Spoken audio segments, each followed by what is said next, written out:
नमस्कार विद्यार्थी मित्रांनो, आजच्या व्हिडिओमध्ये आज आपण 8वी NMMS 2023-24 या परीक्षेची निवड यादी जाहीर झालेली असून या निवड यादीमध्ये कुमारी तनिष्का भरत फडतरे हिला 136 गुण 135 गुण मिळालेले आहेत 178 पैकी। तर तिने मॅट आणि सॅट या दोन्ही पेपरची तयारी कशी केली, मॅटमध्ये तिने बुद्धिमत्ता विषयाची तयारी कशी केली ते आपण या व्हिडिओमध्ये जाणून घेऊयात। तर मॅटमध्ये मला 72 गुण आहेत आणि सॅटमध्ये 63 गुण आहेत। तसं पाहायला गेलं तर मी मॅटचा विशेषतः अभ्यास जास्त केलाच नव्हता, कारण पवार सरांचे लाईव्ह क्लास यूट्यूबवर चालूच होते बुद्धिमत्ते विषयाचे। त्यानुसार ते वेगवेगळ्या ट्रिक्स आणि मेथड्सने आम्हाला शिकवतच होते, त्यामुळे माझा तिथेच जास्तीत जास्त सराव व्हायचा आणि त्या ज्या ट्रिक्स आहेत मेथड आहेत त्या माझ्या पटकन लक्षात यायच्या। त्याचप्रमाणे बुद्धिमत्तेसाठी विविध पुस्तकं त्यांनी रेफर करायला लावली होती, तर तेही मी रेफर केली आणि त्यानंतर क्वेश्चन पेपर असतील ते मी सॉल्व केले, त्याच्यामुळे मॅटमध्ये माझा स्कोर चांगला झाला। सॅटचं जर बघितलं तर पवार सरांनी आम्हाला नोट्स दिलत्या, भूगोल, इतिहास, सायन्स याच्या नोट्स दिलत्या आणि ते गणिताचे ट्रिक्स तर आम्हाला देतच होते आणि यूट्यूबवर त्यांचे सॅट विषयाचे लेक्चरही चालूच होते, त्याच्यामुळे तिथे मला अडचण आली नाही।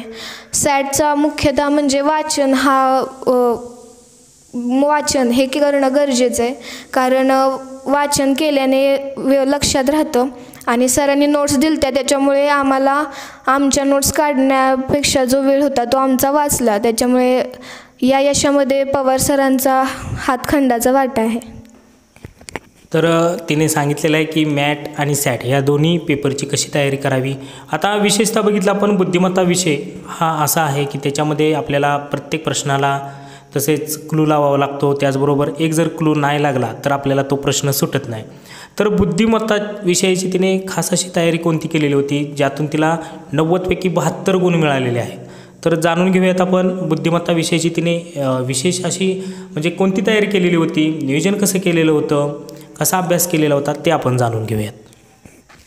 तर बुद्धिमत्ता विषयाचं तर बघितलं तर सरांनी आम्हाला पुस्तकं सांगितली होती। क्लुप्त व सूत्रे पुस्तक असेल, तसंच NMMS अक्षरगंगाचं एक पुस्तक आहे ते सरांनी आम्हाला दिलेलं होतं, तर त्याच्यातून आम्हाला विविध क्लू सापडत होते, निघत होते। त्याचप्रमाणे त्याच्यामधल्या ज्या मेथड आहेत त्याही आम्हाला बऱ्यापैकी समजतच होत्या, परंतु मला असं वाटतं सरांचं स्वतःचं मार्गदर्शनही खूप होतं। तर त्यांच्या क्लासमधून जर का बघितलं तर जास्तीत जास्त माहिती आम्हाला मिळत गेली। त्याचप्रमाणे सरांनी बुद्धिमत्तेचा अभ्यास कसा करायचा आहे हेही आम्हाला सांगितलेलं होतं, त्या नियोजनाबरोबर मी अभ्यास करत गेले आणि मला यश मिळाले। तर अशा पद्धतीने तनिष्का भरत फडतरे हिला 135 गुण 178 पैकी मिळालेले आहेत। तर तिचे मनपूर्वक मी अभिनंदन करतो आणि तिला पुढील वाटचालीस शुभेच्छा देतो। पुन्हा एकदा तिचं मनपूर्वक अभिनंदन।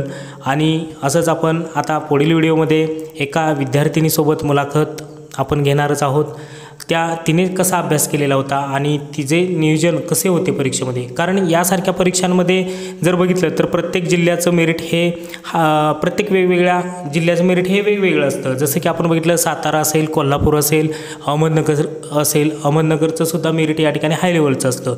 तर या जिल्ह्यांमधून निवड यादीमध्ये येणं हे आपण पाहतो की सहजासहज आपल्याला जर बघितलं तर अशक्य वाटतं, परंतु ह्या विद्यार्थिनींनी शक्य करून दाखवलेलं आहे की कसा अभ्यास करायचा आहे आणि कसं यश संपादन करायचं आहे। भेटूया पुढील व्हिडिओमध्ये। धन्यवाद।